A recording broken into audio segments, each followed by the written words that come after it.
All right, Britain Covey, I'm going to ask you about the actual game in a minute, but given everything that this team has been through the past 2 weeks, just describe your emotions right now. Inspired.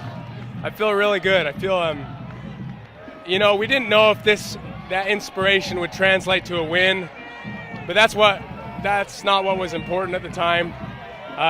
But we feel inspired, man. Just to go out there with a bigger purpose. It almost makes me cry.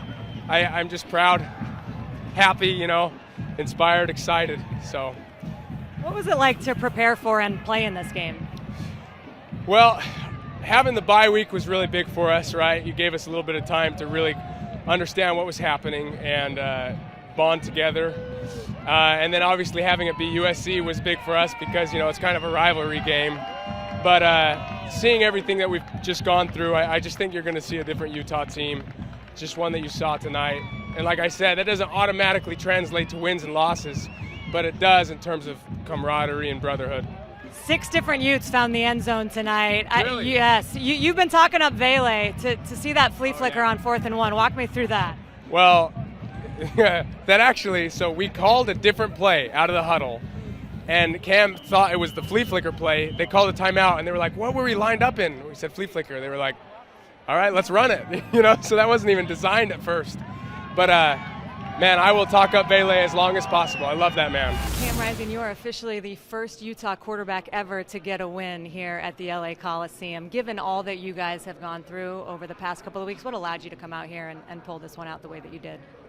Well, it wasn't just me. It was those 10 other guys out there doing their jobs, making sure they're in the right assignments, and kind of made my job easy out there making sure that I can spread the ball and all that, and that's why we were successful tonight. There were moments that it did look easy for this offense. You guys scored 28 points consecutively at one point. What was going right?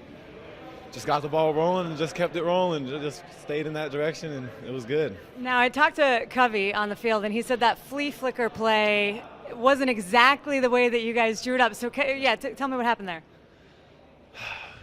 I called the wrong wristband, but I was like, oh, wow, this is a great play, like this is a good play. I was surprised, 4th down, but I was ready for it. And then we went out, they called a timeout, we came back, and they said, let's stick with it. And that's what happened, yeah. All right, so Coach Ludwig, you're going to having to start call plays, I guess. No, I mean, he's good at his job for sure, so yeah. I'll let him handle that, but I'll take one here and there if I can. Does this feel like a little bit of a full circle moment for you? Obviously, it was against USC last year in the season opener that you got knocked out for the season. To come back and win today and to have this team kind of rallying behind you guys, just what does it feel like right now for you? Just feel like I made things right. I just last year it was so bad, left a bad taste in my mouth, and to fix that, it's always a great feeling.